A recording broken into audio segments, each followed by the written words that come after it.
Hello and welcome to this episode. It is about what is business process modeling. This is the fifth topic of a serial topic that is called From Idea to Expansion, and it is sixth episode of IMEX, Improved Existence. If you want to contact me for personal advice or consultancy about your business case, you can naturally send me an email, ali@arenateam.com.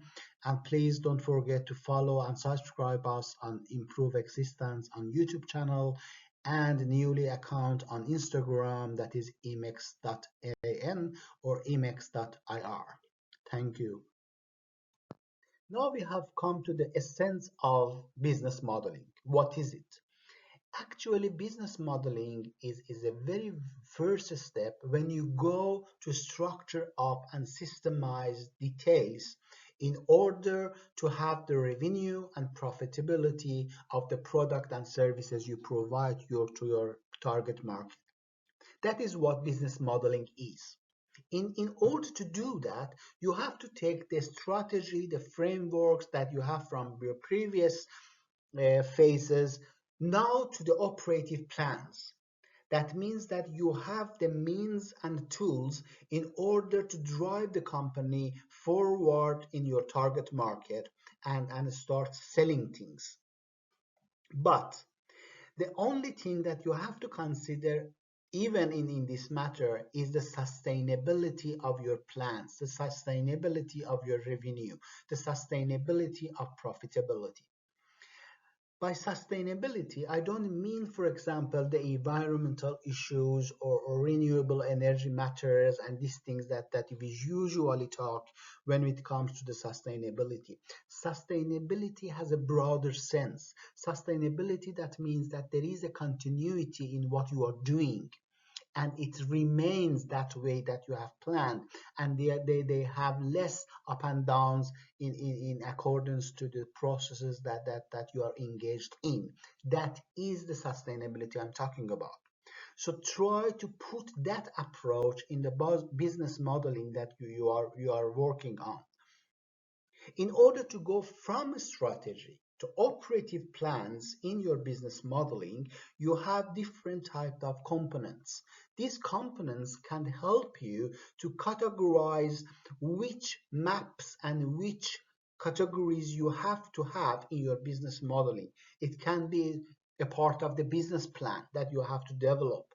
The business plan naturally address your target market. That is the reason you are going up to the market and sales plan. That when you are doing that, you naturally come to the people that they have to do that. And that is the part of the organizational structure.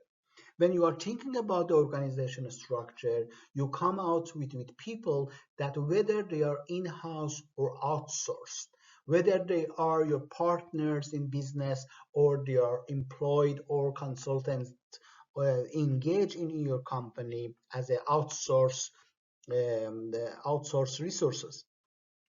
All of these, they are part of business modeling. At the same time, when you have done the business plans, target markets, plans for marketing and sales, organizational structure, and so on and so forth, you have to address even your target group.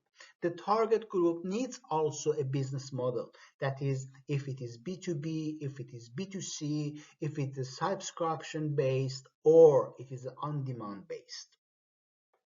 And when you have done all of these things, then you have a business model for your whole company and exactly what to do and how to do it. Now, in that stage, when you are done that, you are ready actually to move forward in executing the plans. And also, you are prepared in order to have your potential first investment round.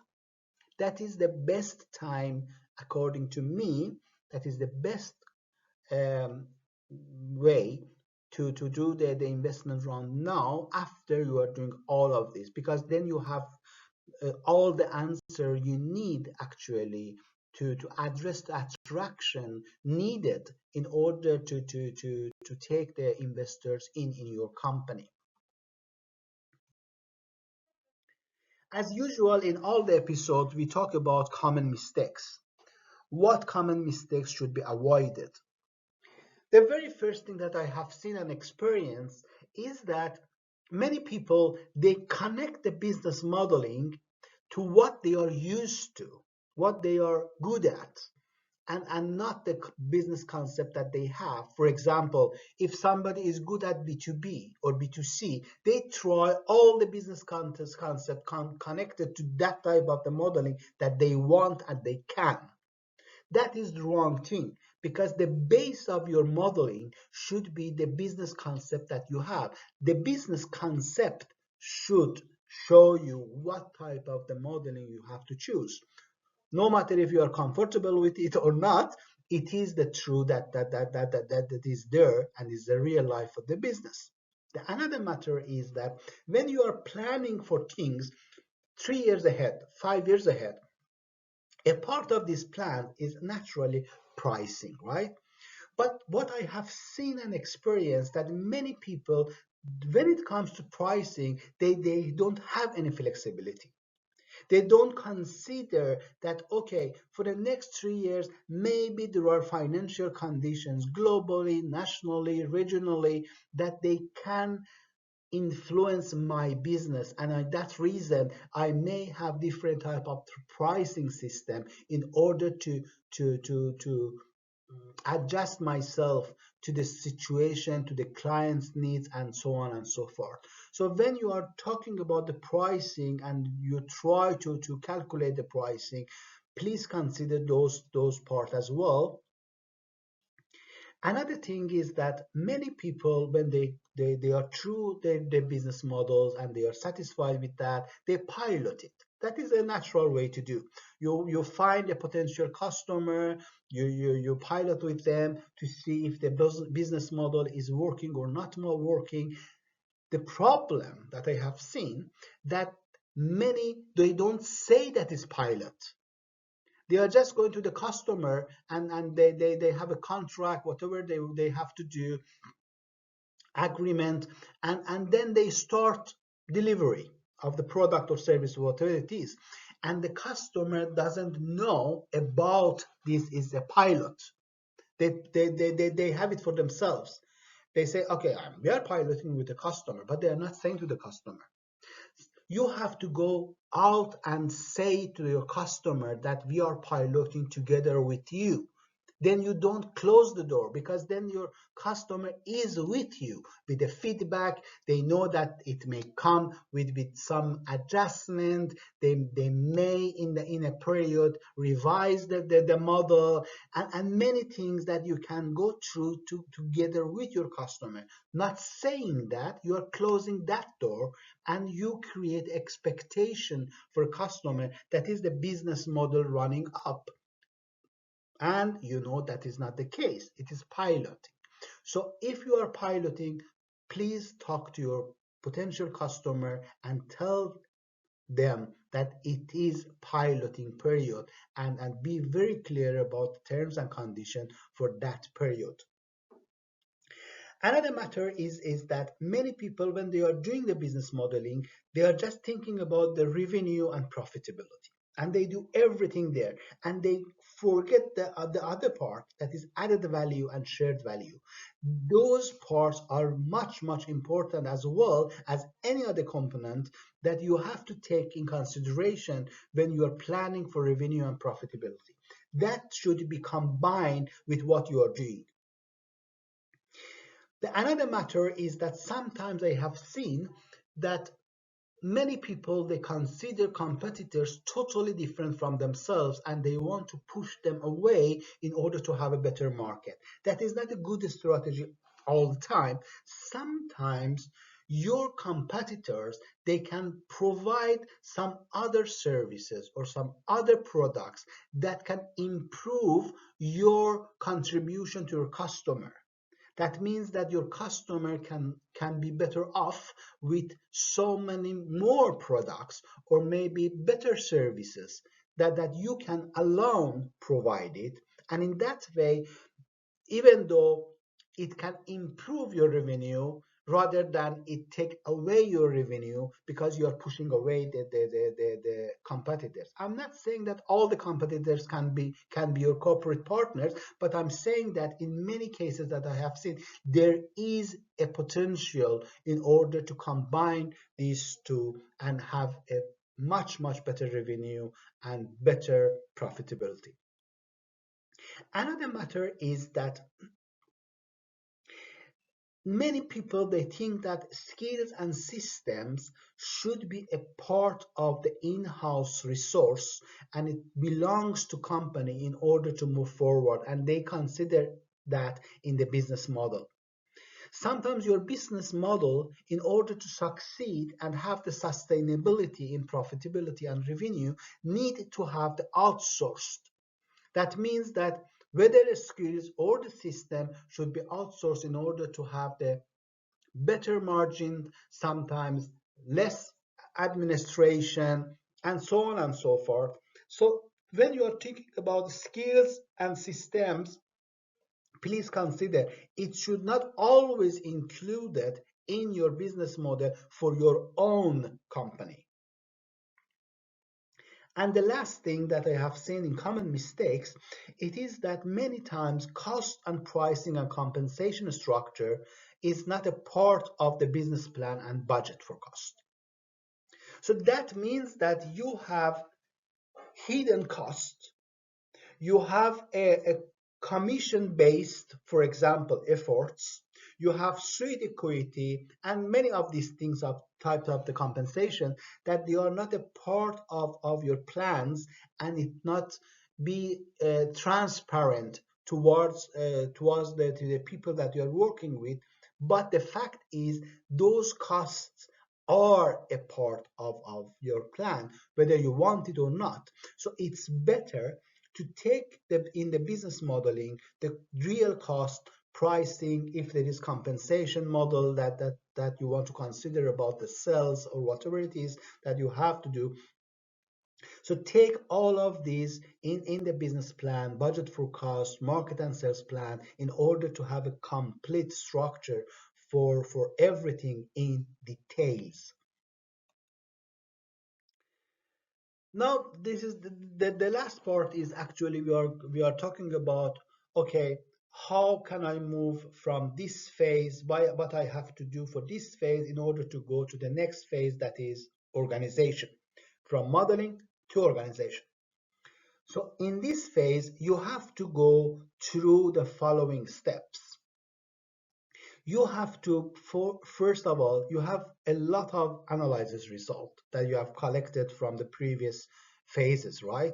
You have documented the framework. You have different types of the SWOT, for example, and documentation that you have taken in different phases until now. And now it is time to use all of these for the following steps. First, you have to have a business plan. That means that you have to see the whole pattern and structure. That means that from vision and mission, you go down to the actions plans for each target in the business plan that you consider. After that, you are going to have the market and sales plan. That means that you have to define exactly how you want to reach the targets group in your target market, and lead them in order to have the attraction for your product and services. And when you have done that, you have to calculate even the budget. That means that, okay, what are the real costs? What are the projected revenue? What is the capital needed? Which posts they are? And in that budgeting, I have seen that many times overhead costs, they are not very well formulated. They don't have the separate posts, and they have so many hidden administration costs that they are not in the budget. So when you are doing the budget, try to have the different posts for different details, even the overhead, because it influences your margins as well in your budgeting. When you have done the budgeting, then you go to the organizational structure. Okay, I have the business plan, I have the market plan, I have the budgeting and everything. Now it is time to realize, okay, what type of the people I need, which approaches they have to do, which role they have to play, and so on and so forth, in order to have the organization structure in place.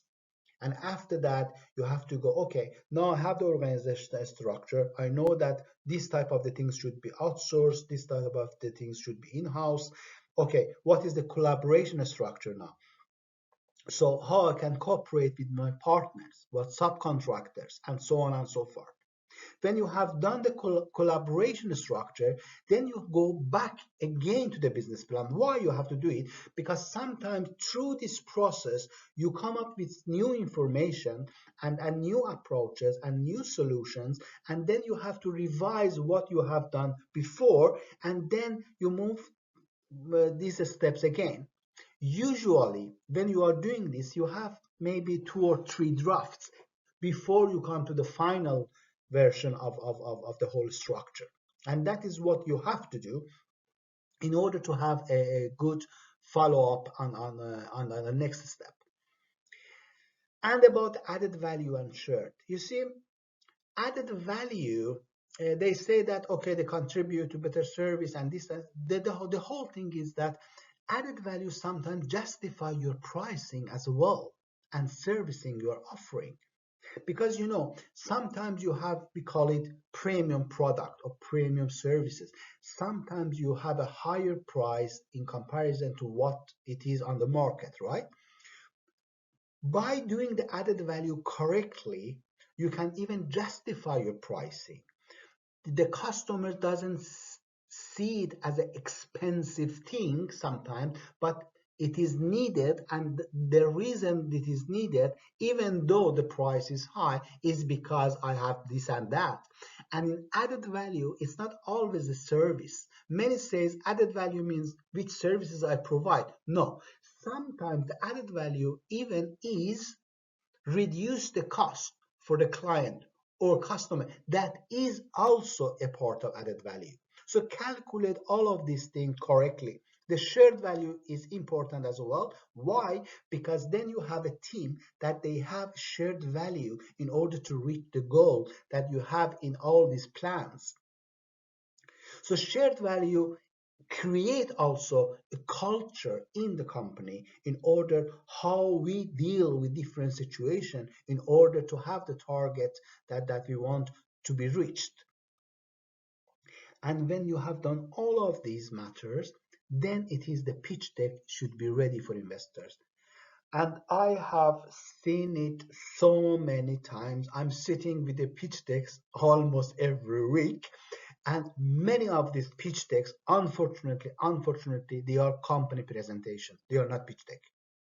Because when you are doing pitch deck, you should understand you are doing it for an investor. You are not doing it for a recruitment company. You are not doing it for your customer or client. You are not doing it for your colleague that understand the company's purpose. You are doing it for an investor. You should attract the investor.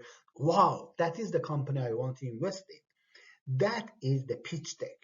So pitch deck totally has another type of the structure than your company presentation.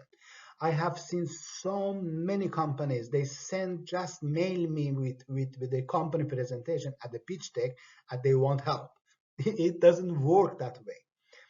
Pitch deck has its own structure. So please consider that as well. So now I finish it right here, and I think that I said most of the things that I wanted to say. So I hope that it will help you, and please wait for the next episode that is about the organization and the next step you should take. So I hope that it was sharing the experience was valuable for you, some of you, not all of you, naturally. And we continue the same way even in the next phases and next episodes, sharing experience so that we do not do the common mistakes by ourselves. So thank you very much for this time, and hope to hear from you somehow, somewhere, and sometime. Bye.